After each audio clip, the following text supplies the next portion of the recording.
ఒకటే వ్యక్తిగతంగా మనం స్థిరపడాలి. ಮೊದಲನೇದಾಗಿ ವ್ಯಕ್ತಿಗತವಾಗಿ ನಾವುಗಳು ಸ್ಥಿರಗೊಳ್ಳಬೇಕು. 2 ಎರಡನೇದ್ದು, నువ్వు స్థిరపడిన తర్వాత ನೀನು ಸ್ಥಿರಗೊಂಡ ಮೇಲೆ మొట్టమొదట నీ కుటుంబాన్ని స్థిరపరచాలి. ಮೊಟ್ಟ ಮೊದಲನೇದಾಗಿ ನಿನ್ನ ಕುಟುಂಬವನ್ನ ಸ್ಥಿರಪಡಿಸಬೇಕು. నీ కుటుంబాన్ని విశ్వాసంలో స్థిరపరచడం. ನಿನ್ನ ಕುಟುಂಬವನ್ನ ನಂಬಿಕೆಯಲ್ಲಿ ಸ್ಥಿರಪಡಿಸಬೇಕು. ఆదికాండము ಆದಿಕಾಂಡ ಪುಸ್ತಕ 18వ అధ్యాయము 19వ వచనంలో మనకి ఇలా వ్రాయబడింది. 18ನೇ ಅಧ್ಯಾಯ 19ನೇ ವಚನದಲ್ಲಿ ನಮಗೆ ಈ ರೀತಿಯಾಗಿ ಬರೆಯಲ್ಪಟ್ಟಿದೆ.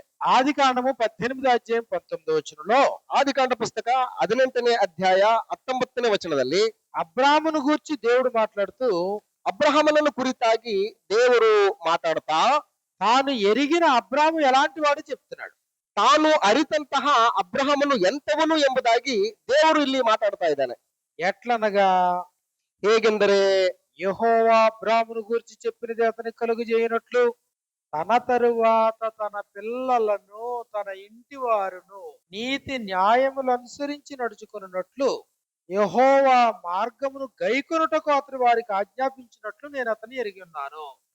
ಅವನು ತನ್ನ ಪುತ್ರ ಪೌತ್ರರಿಗೆ ನೀವು ನ್ಯಾಯ ನೀತಿಗಳನ್ನು ನಡೆಸಿ ಯೆಹೋವನ ಮಾರ್ಗವನ್ನು ಅನುಸರಿಸಬೇಕೆಂದು ಬೋಧಿಸುವಂತೆ ಅವನನ್ನು ನಾನು ಆದುಕೊಂಡೆನಲ್ಲ.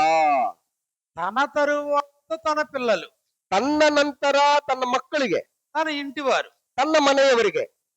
మనం ఉదయకాల సమయంలో మనం ఏం నేర్చుకున్నాం? ముందు మనం ಬೆಳಗಿನ ಸಮಯದಲ್ಲಿ ನಾವೇನ್ ಕಲ್ತ್ಕೊಂಡ್ವಿ? ಮೊದಲು ನಾವು, మొట్టమొదటి ఫస్ట్ పర్సన్ నేను ಫಸ್ಟ್ ಪರ್ಸನ್ ನಾನು స్థిరపడాలి. ನಾನು ಸ್ಥಿರಗೊಳ್ಬೇಕು.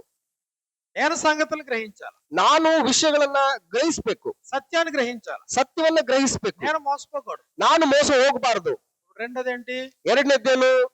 అబ్రహాము తన తరువాత తన పిల్లలు, ಅಬ್ರಹಾಮನು ತನ್ನ ನಂತರ ತನ್ನ ಮನೆಯವರನ್ನು, తన ఇంటి వారు. ತನ್ನ ಮನೆಯವರನ್ನ అంటే నీ కుటుంబము విశ్వాసంలో కొనసాగాలి. ಅಂದ್ರೆ ನಿನ್ನ ಕುಟುಂಬವು ನಂಬಿಕೆಯಲ್ಲಿ ಮುಂದುವರಿಯುತ್ತಾ ಇರಬೇಕು.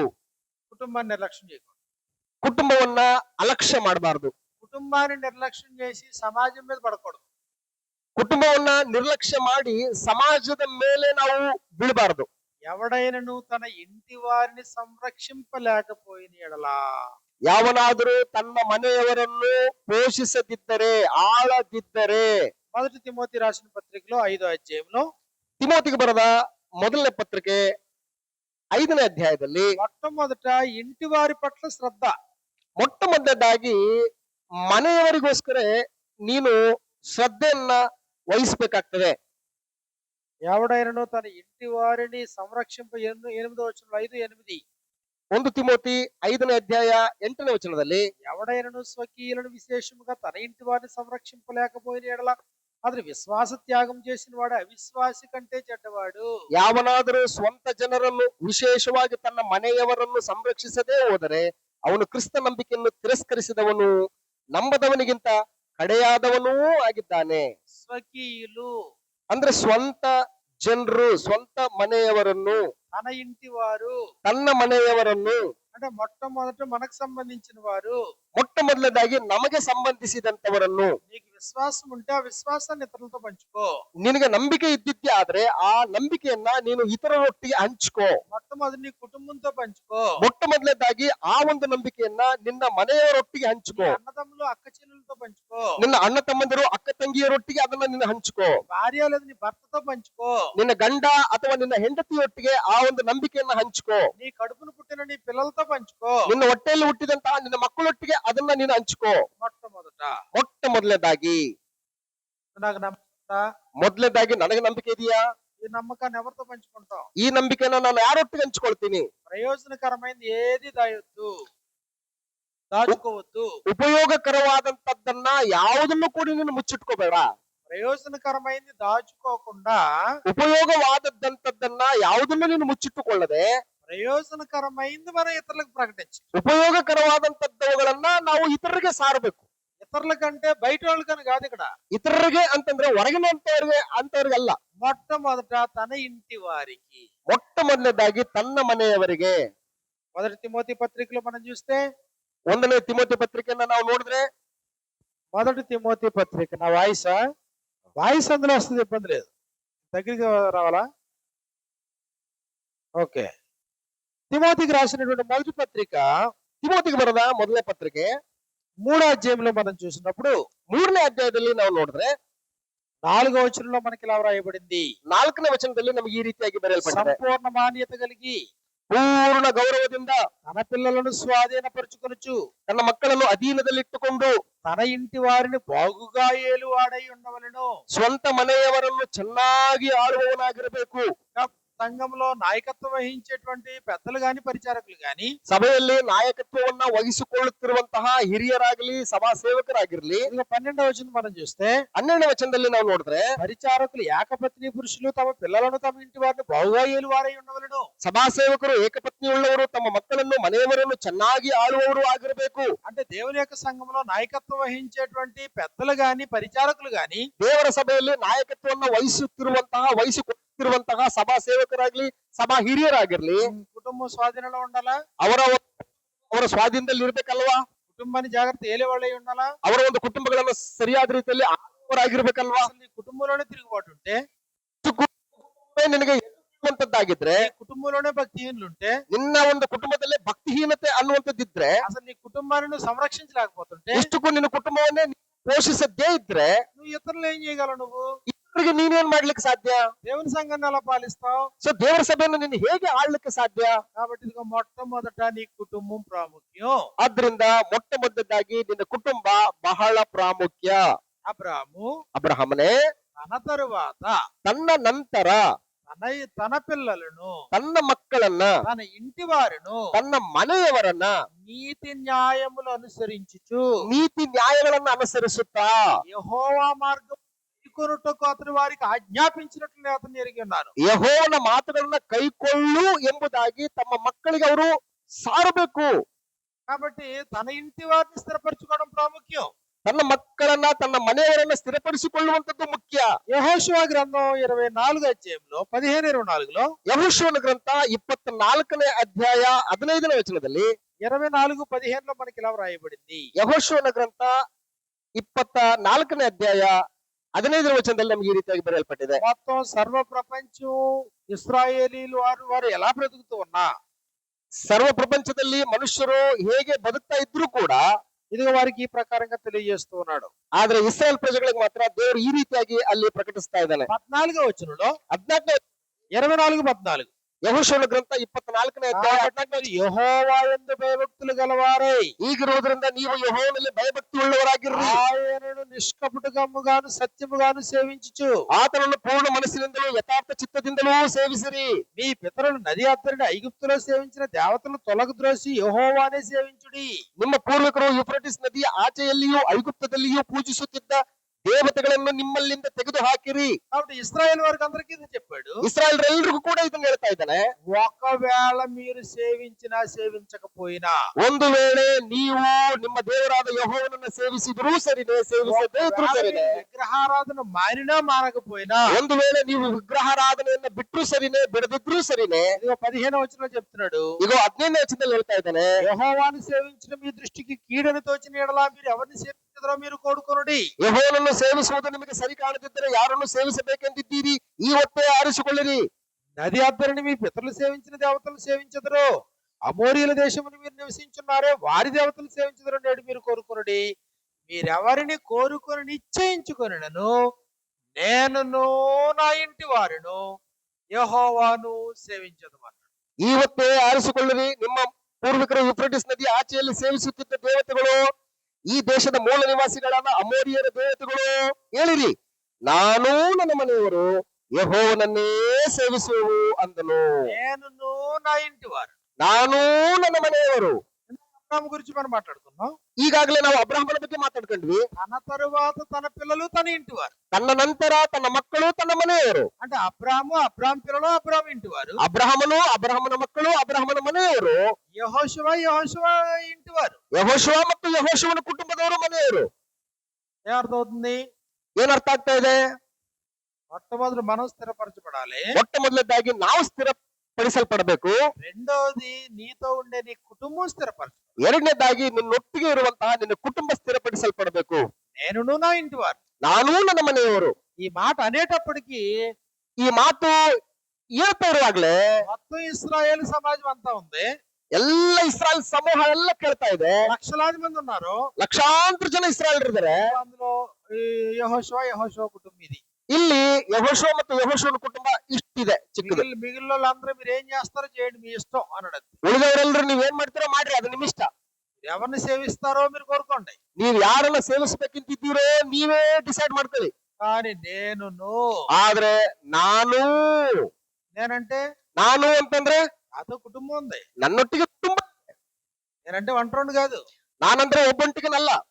ఒంటరిని సంసారిగా చేశాడు, ఏకాంగ సంసారిగా చేశాడు. ಒಬ್ಬೊಂಟಿಗೆ ನನ್ನ ಸಂಸಾರಿಕನನ್ನಾಗಿ ಆತನು ಮಾಡಿದ್ದಾನೆ ದೇವರು. గర్భఫలాన్ని ఇచ్చాడు దేవుడు, స్వాస్థ్యాన్ని ఇచ్చాడు. ಗರ್ಭಫಲವನ್ನು ಕೊಟ್ಟಿದ್ದಾನೆ ದೇವರು, ಸ್ವಾಸ್ಥ್ಯವನ್ನು ಕೂಡ ಕೊಟ್ಟಿದ್ದಾನೆ. కుమారులు యెహోవాను గురించి స్వాస్థ్యం, గర్భఫలం ఆయన ఇచ్చి బహుమానం. ಗರ್ಭಫಲವು ಯೆಹೋವನು ಕೊಡುವಂತ ಸ್ವಾಸ್ಥ್ಯವು, ಪುತ್ರ ಸಂತಾನವು ಆತನು ಕೊಡುವಂತ ಬಹುಮಾನ ಅದು. అప్పుడు దేవుడు నన్ను ప్రేమించి ఏం చేశాడు? ಆದ್ರಿಂದ ದೇವರು ನನ್ನನ್ನು ಪ್ರೀತಿಸಿ ನನಗೋಸ್ಕರ ಏನ್ ಮಾಡಿದ್ದಾನೆ? నాకు కుటుంబాన్ని ఇచ్చాడు, ನನಗೋಸ್ಕರ ಕುಟುಂಬವನ್ನು ಕೊಟ್ಟಿದ್ದಾನೆ. కాబట్టి నేను, ಆದ್ರಿಂದ ನಾನು నాతో పాటు ನನ್ನೊಟ್ಟಿಗೆ నా కుటుంబం. ನನ್ನ ಕುಟುಂಬವು. ఇప్పుడు అంత ఛాలెంజింగ్ గా చెప్తున్నాడా? ಇಲ್ಲಿ ಚಾಲೆಂಜ್ ಆಗಿ ಹೇಳ್ತಾ ಇದ್ದಾನಲ್ವಾ? ఎవరిని సేవింప కోరుకొనను, నేను నా ఇంటి వారిని యెహోవానే సేవిస్తాం. ನೀವ್ ಯಾರು ಬೇಕಾದ್ರೆ ಸೇವಿಸ್ರಿ, ನಾನು ಮತ್ತು ನನ್ನ ಮನೆಯವರು ಯೆಹೋವನನ್ನೇ ಸೇವಿಸ್ತೀವಿ. కాబట్టి నీతో పాటు నీ ఇంటి వారి రక్షణ ప్రాముఖ్యం. ನಿನ್ನೊಟ್ಟಿಗೆ ನಿನ್ನ ಮನೆಯವರ ರಕ್ಷಣೆಯೂ ಕೂಡ ಬಹಳ ಮುಖ್ಯ. నోవహును తీసుకోండి, ನೋಹನನ್ನು ನೀವು ತೆಗೆದುಕೊಳ್ಳಿ. ఆదికాండం 6వ అధ్యాయంలో మనం చూసినప్పుడు, ಆದಿಕಾಂಡ ಪುಸ್ತಕ 6ನೇ ಅಧ್ಯಾಯದಲ್ಲಿ ನಾವು ನೋಡಿದ್ರೆ, ఆదికాండం 6వ అధ్యాయంలో మనకి ఇలా రాయబడింది. ಆದಿಕಾಂಡ ಪುಸ್ತಕ 6ನೇ ಅಧ್ಯಾಯದಲ್ಲಿ ನಮ್ಗೆ ಈ ರೀತಿಯಾಗಿ ಬರೆಯಲ್ಪಟ್ಟಿದೆ. ఆదికాండం 6వ అధ్యాయంలో మనం చూస్తే నోవహు దేవుని కృపకు పాత్రుడుగా బ్రతుకుతూ ఉన్నాడు. ಆದಿಕಾಂಡ ಪುಸ್ತಕ 6ನೇ ಅಧ್ಯಾಯದಲ್ಲಿ ದೇವರು ಕೃಪೆಗೆ ನೋಹನನ್ನು ಪಾತ್ರನಾಗಿ ಬದುಕ್ತಾ ಇದ್ದಾನೆ. ప్రపంచం అంతా చెడిపోయింది. ಲೋಕವೆಲ್ಲ ಕೆಟ್ಟೋಗಿದೆ. అయితే ಆದ್ರೆ 11వ వచనంలో, 11ನೇ ವಚನದಲ್ಲಿ, భూలోకము దేవుని సన్నిధిని చెడిపోయి ఉండెను, ಭೂಲೋಕದವರು ದೇವರ ದೃಷ್ಟಿಗೆ ಕೆಟ್ಟು ಹೋಗಿದ್ದರು, భూలోకం బలత్కారంతో నిండెను, ಅನ್ಯಾಯವು ಲೋಕವನ್ನು ತುಂಬಿಕೊಂಡಿತ್ತು. దేవుడు భూలోకమును చూచినప్పుడు అది చెడిపోయి ఉండెను, ದೇವರ ಲೋಕವನ್ನು ನೋಡಿದಾಗ ಅದು ಕೆಟ್ಟು ಹೋಗಿತ್ತು. భూమి మీద సమస్త శరీరులు తమ మార్గమును చెరిపి వేసుకొనిరి. ಭೂನಿವಾಸಿಗಳೆಲ್ಲರೂ ತಮ್ಮ ನಡವಳಿಕೆಯನ್ನು ಕೆಡಿಸಿಕೊಂಡಿದ್ರು. అయితే ಆದ್ರೆ 8వ వచనంలో, 8వ వచనం, 8ನೇ ವಚನದಲ್ಲಿ, అయితే నోవహు యెహోవా దృష్టికి కృప పొందిన వాడాయను. ಆದ್ರೆ ನೋಹನಿಗೆ ಯೆಹೋವನ ದಯವು ದೊರಕಿತು. కేవలం నోవహు మాత్రమేనా? ಕೇವಲ ನೋಹನಿಗೆ ಮಾತ್ರ ದೇವರ ದಯ ದೊರಕಿತಾ? ఆయనతో పాటు నోవహు కుటుంబం, ನೋಹನೊಟ್ಟಿಗೆ ನೋಹನ ಕುಟುಂಬದವರಿಗೂ ಕೂಡ 8 మంది నీటి ద్వారా రక్షించబడ్డారు. ಆ 8 ಜನರು ಕೂಡ ನೀರಿನಿಂದ ರಕ್ಷಣೆ ಹೊಂದಿದ್ರು. నోవహు ఒక్కడే కాదు, ನೋಹನನು ಒಬ್ಬನು ಮಾತ್ರ ಅಲ್ಲ. పేతురు రాసిన పత్రికలో మనం చూసినప్పుడు, ಪೇತ್ರನು ಬರೆದ ಪತ್ರಿಕೆಯಲ್ಲಿ ನಾವು ನೋಡಿದ್ರೆ, నోవహుతో పాటు నోవహు కుటుంబం ఉంది. ನೋಹನನೊಟ್ಟಿಗೆ ನೋಹನನ ಕುಟುಂಬವೂ ಕೂಡ ಇದೆ. నోవహు కుటుంబం కూడా 3వ అధ్యాయంలో 3ನೇ ಅಧ್ಯಾಯದಲ್ಲಿ అక్కడ మనకి ఈ ప్రకారంగా మనకు రాయబడింది. ಅಲ್ಲಿ ನಮಗೆ ಈ ರೀತಿಯಾಗಿ ಬರೆಯಲ್ಪಟ್ಟಿದೆ. 19వ వచనం, 3:19 నుండి, 1 ಪೇತ್ರ 3ನೇ ಅಧ್ಯಾಯ 19ನೇ ವಚನದಿಂದ, దేవుని దీర్ఘశాంతం ఇంకా కనిపెట్టుచుండినప్పుడు, ದೇವರು ದೀರ್ಘ ಶಾಂತಿಯಿಂದ ಕಾದಿದ್ದಾಗ, పూర్వము నోవహు దేవులలో వాడ సిద్ధపరచబడుచుండగా, ಆತನಿಗೆ ಅವಿಧೇಯರಾಗಿದ್ದವರ ಬಳಿಗೆ ಹೋಗಿ ಸುವಾರ್ತೆಯನ್ನು ಸಾರಿದನು. అవిధేయులైన వారి యొద్దకు, చెరలో ఉన్న ఆత్మల యొద్దకు ఆయన ఆత్మరూపుగానే వెళ్లి వారికి ప్రకటించెను. ಇದಲ್ಲದೆ ಆತನು ಆತ್ಮರೂಪನಾಗಿ ಸೆರೆಯಲ್ಲಿದ್ದ ಆತ್ಮಗಳ ಬಳಿಗೆ ಹೋಗಿ, ಅಂದ್ರೆ ಪೂರ್ವಕಾಲದಲ್ಲಿ ನೋಹನು ನಾವೇನು ಕಟ್ಟಿಸುತ್ತಿರಲು, ఆ వాడలో కొందరు అనగా, ಆ ನಾವೆಯೊಳಗೆ ಕೆಲವರು ಅಂದರೆ, ఎంతమంది? ಎಷ್ಟು ಜನ? 8 మంది నీటి ద్వారా రక్షణ పొందిరి. 8 ಜನರು ಸೇರಿ ನೀರಿನ ಮೂಲಕ ರಕ್ಷಣೆ ಹೊಂದಿದರು. నోవహు, ಅಂದ್ರೆ ಇಲ್ಲಿ ನೋಹನನು, నోవహుతో పాటు నోవహు కుటుంబం, ನೋಹನನೊಟ್ಟಿಗೆ ನೋಹನನ ಕುಟುಂಬದವರೂ ಕೂಡ, యోబు, ಯೋಬನು, యోబుతో పాటు యోబు కుటుంబం, ಯೋಬನೊಟ್ಟಿಗೆ ಯೋಬನ ಕುಟುಂಬವೂ ಕೂಡ. యోబు మంచి తండ్రి, ಯೋಬನು ಒಬ್ಬ ಒಳ್ಳೆ ತಂದೆ. తను యథార్థంగా జీవిస్తున్నాడు. ದೇವರ ದೃಷ್ಟಿಯಲ್ಲಿ ಆತನು ಯಥಾರ್ಥವಾಗಿ ಜೀವಿಸ್ತಾ ಇದ್ದಾನೆ. తన పిల్లల కోసం ప్రతిరోజు ప్రార్థిస్తున్నాడు. ತನ್ನ ಮಕ್ಕಳಿಗೋಸ್ಕರ ದೇವರ ಹತ್ರ ಪ್ರಾರ್ಥನೆ ಮಾಡ್ತಾ ಇದ್ದಾನೆ. తమ హృదయంలో ఒకవేళ పాపం చేసి దూరమైపోయారేమని ప్రతిదినము దహన బలి అర్పిస్తూనే ఉన్నాడు. ತನ್ನ ಮಕ್ಕಳು ಒಂದು ವೇಳೆ ಅವರ ಒಂದು ಹೃದಯದಲ್ಲಿ ದೇವರನ್ನ ನೋಯಿಸಿ ಕೆಟ್ಟ ಕೆಲಸಗಳನ್ನ ಮಾಡಿದ್ದಾರೇನೋ ಎಂಬುದಾಗಿ ವಿಷಯವಾಗಿ యోబు గ్రంథం ಪ್ರತಿದಿನ ಅವ್ರಿಗೋಸ್ಕರ ಯಜ್ಞಗಳನ್ನು ಅರ್ಪಿಸ್ತಾ ಇದ್ದಾನೆ. యోబు గ్రంథం మొదటి అధ్యాయం మనం చూసినప్పుడు ಯೋಬನ ಗ್ರಂಥ ಮೊದಲನೇ ಅಧ್ಯಾಯವನ್ನು ನಾವು ನೋಡಿದ್ರೆ మొదటి అధ్యాయంలో మనకి ఇలా వ్రాయబడింది 1వ వచనంలో. 1ನೇ ಅಧ್ಯಾಯದಲ್ಲಿ ನಮಗೆ ಈ ರೀತಿಯಾಗಿ ಬರೆಯಲ್ಪಟ್ಟಿದೆ. 1ನೇ అది ವಚನದಲ್ಲಿ యోబు యొక్క వ్యక్తిగతమైన జీవితాన్ని గురించి, ಯೋಬನ ಒಂದು ವ್ಯಕ್ತಿಗತವಾದಂತ ಜೀವಿತವನ್ನು ಕುರಿತು, ఊజు దేశమందు యోబు అని ఒక మనుషుడుండెను. ಊಚ್ ದೇಶದಲ್ಲಿ ಯೋಬನೆಂಬ ಒಬ್ಬ ಮನುಷ್ಯನಿದ್ದನು. అతడు యథార్థవర్తనుడును న్యాయవంతుడై ఉండి, ಅವನು ದೇವರಲ್ಲಿ ಭಯಭಕ್ತಿ ಉಳ್ಳವನಾಗಿ ಕೆಟ್ಟದ್ದನ್ನು ನಿರಾಕರಿಸುತ್ತಾ, యథార్థవర్తనుడు న్యాయవంతుడై ఉండి దేవుని యందు భయభక్తులు కలిగి చెడుతనం విసర్జించిన వాడు. ದೇವರಲ್ಲಿ ಭಯಭಕ್ತಿ ಉಳ್ಳವನಾಗಿ ಕೆಟ್ಟದ್ದನ್ನು ನಿರಾಕರಿಸುತ್ತಾ ನಿರ್ದೋಷಿಯು ಯಥಾರ್ಥ ಚಿತ್ತನೂ ಆಗಿದ್ದನು. అంటే వ్యక్తిగతంగా చక్క విశ్వాసంలో ఉన్నాడు, ಅಂದ್ರೆ ವ್ಯಕ್ತಿಗತವಾಗಿ ಒಳ್ಳೆ ಒಂದು ನಂಬಿಕೆಯಲ್ಲಿದ್ದಾನೆ ಆತನು, భక్తిపరుడుగా ఉన్నాడు. ಒಳ್ಳೆ ಭಕ್ತಿವಂತನಾಗಿಯೂ ಕೂಡ ಇದ್ದಾನೆ. అదిగో అయితే అతనికి 7 కుమారులు, ಅಗೋ ಆತನಿಗೆ 7 ಮಂದಿ ಗಂಡು ಮಕ್ಕಳು, అతనికి 3 కుమార్తెలు ఉండిరి. 3 ಮಂದಿ ಹೆಣ್ಣು ಮಕ್ಕಳು ಕೂಡ ಇದ್ರು. మరి ఇప్పుడు యోబు అంటే యోబునే తీసుకుంటే యోబు కుటుంబానికి కూడా కావాలా? ಯೋಬು ಅಂತಂದ್ರೆ ಯೋಬನ ಮಾತ್ರ ತಗೊಳ್ತೀವ, ಯೋಬನ ಕುಟುಂಬ ಕೂಡ ತಗೊಳ್ತೀವ? మొట్టమొదటి నువ్వు స్థిరపడితే, ಮೊಟ್ಟ ಮೊದಲದಾಗಿ ನೀನು ಸ್ಥಿರಪಟ್ಟಿದ್ದೇ ಆದ್ರೆ, మంచి భక్తి జీవితం కలిగి ఉంటే, ನೀನು ಒಳ್ಳೆ ಭಕ್ತಿ ಜೀವಿತವನ್ನು ಹೊಂದಿದ್ದೆ, మంచి విశ్వాసం అయితే, ಒಳ್ಳೆ ನಂಬಿಕಸ್ಥನೇ ಆಗಿದ್ದೆ, మంచి క్రైస్తవుడు అయితే, ಒಳ್ಳೆ ಕ್ರೈಸ್ತನೇ ನೀನಾಗಿದ್ರೆ, మొట్టమొదటి ఎవరి గురించి ఆలోచించాలా? ಮೊಟ್ಟ ಮೊದಲದಾಗಿ ನೀನು ಯಾರನ್ನ ಕುರಿತು ಆಲೋಚನೆ ಮಾಡಬೇಕು? నీ కుటుంబం గురించి ఆలోచించు. ಕುಟುಂಬದ ಬಗ್ಗೆ ನೀನು ಆಲೋಚನೆ నీ ಮಾಡಬೇಕು. కుటుంబం యొక్క ప్రయోజనం గురించి ఆలోచించు. ನಿನ್ನ ಕುಟುಂಬದ ಪ್ರಯೋಜನಕ್ಕೋಸ್ಕರ ನೀನು ಆಲೋಚನೆ కుటుంబం ಮಾಡಬೇಕು. యొక్క క్షేమాన్ని గురించి ఆలోచించు. ನಿನ್ನ ಕುಟುಂಬದ ಕ್ಷೇಮಾಭಿವೃದ್ಧಿಗೋಸ್ಕರ ನೀನು ಆಲೋಚನೆ ಮಾಡಬೇಕು. కుటుంబం, ఇంటి వారి యొక్క రక్షణ గురించి ఆలోచించు. ನಿನ್ನ ಕುಟುಂಬ ಸದಸ್ಯರ ಒಂದು ರಕ್ಷಣೆ నీ ఆలోచన ಮಾಡಬೇಕು. కుటుంబాన్ని దిద్దుకోవాలనే ఆలోచన కలిగి ఉండు. ನಿನ್ನ ಕುಟುಂಬದ ಸದಸ್ಯರುಗಳು ತಮ್ಮ ತಪ್ಪುಗಳನ್ನು ತಿದ್ದುಕೊಳ್ಬೇಕೆಂಬುದಾಗಿ కాబట్టి యోబుతో పాటు యోబు కుటుంబం, ಯೋಬನೊಟ್ಟಿಗೆ ಯೋಬನ ಕುಟುಂಬದಲ್ಲೂ ఆ 7 కొడుకులు 3 కుమార్తెలు. 7 ಜನ ಗಂಡು ಮಕ್ಕಳು 3 ಜನ ಹೆಣ್ಣು ಮಕ್ಕಳು. కానీ ఇతను ఉత్తమ తండ్రిగా బాధ్యత కలిగి ఉన్నాడా లేదా? ಆದ್ರೆ ಈತನ ಉತ್ತಮ ತಂದೆಯಾಗಿ ತನ್ನ ಜವಾಬ್ದಾರಿಯನ್ನ ಉತ್ತಮವಾದಂತ ರೀತಿಯಲ್ಲಿ ನಿರ್ವಹಿಸಿದನ ಇಲ್ವಾ? 4వ వచనంలో 4ನೇ ವಚನದಲ್ಲಿ అతని కుమారులందరూ వంతుల చొప్పున అనుదినము ఒకరికొకరు తమ ఇండ్లలో విందు చేయనకున్నప్పుడు తమ 3 అక్కచెల్లెళ్ళు తమతో కలిసి అన్నపానములు పుచ్చుకొనవలెనని వారిని పిలిపించుచు వచ్చిరి. ಅವನ ಕುಮಾರರು ಒಂದೊಂದು ದಿನ ಒಬ್ಬೊಬ್ಬರ ಮನೆಯಲ್ಲಿ ಔತಣವನ್ನು ಮಾಡಿಸುತ್ತಾ ಆ ಭೋಜನಕ್ಕೆ ತಮ್ಮ 3 ಅಕ್ಕ ತಂಗಿಯರನ್ನು ಕರೆ ಕಳಿಸುತ್ತಿದ್ರು. వారి విందు దినములు పూర్తి కాగా ಔತಣ ಸೇರಿದ ತೀರಿದ ನಂತರ ಯೋಬನು తన కుమారులు తన పాపము మಕ್ಕಳು చేసి తమ హృదయంలో దేవుని దూషించేమో అని, ತನ್ನ ಮಕ್ಕಳು ಒಂದು ವೇಳೆ ಹೃದಯದಲ್ಲಿ ದೇವರನ್ನು ದೂಷಿಸಿ ಪಾಪ ಮಾಡಿರಬಹುದು ಎಂದು ಅವರನ್ನು ಕರೆಸಿ వారిని పిలిపించి వారిని పవిత్రపరిచి అరుణోదయమును లేచి వారిని ఒక్కొక్కరి నిమిత్తము దహన బలి అర్పించుచు వచ్చెను. యోబు నిత్యము అలాగున చేయుచుండెను. ಅವರನ್ನು ಕರೆಸಿ ಶುದ್ಧಿಪಡಿಸಿ ಬೆಳಿಗ್ಗೆ ಎದ್ದು ಅವರ ಸಂಖ್ಯೆಗೆ ತಕ್ಕಂತೆ ಹೋಮಗಳನ್ನು ಅರ್ಪಿಸುತ್ತಿದ್ದನು. ಹೀಗೆ ಯೋಬನು ಕ್ರಮವಾಗಿ ಮಾಡುತ್ತಿದ್ದನು.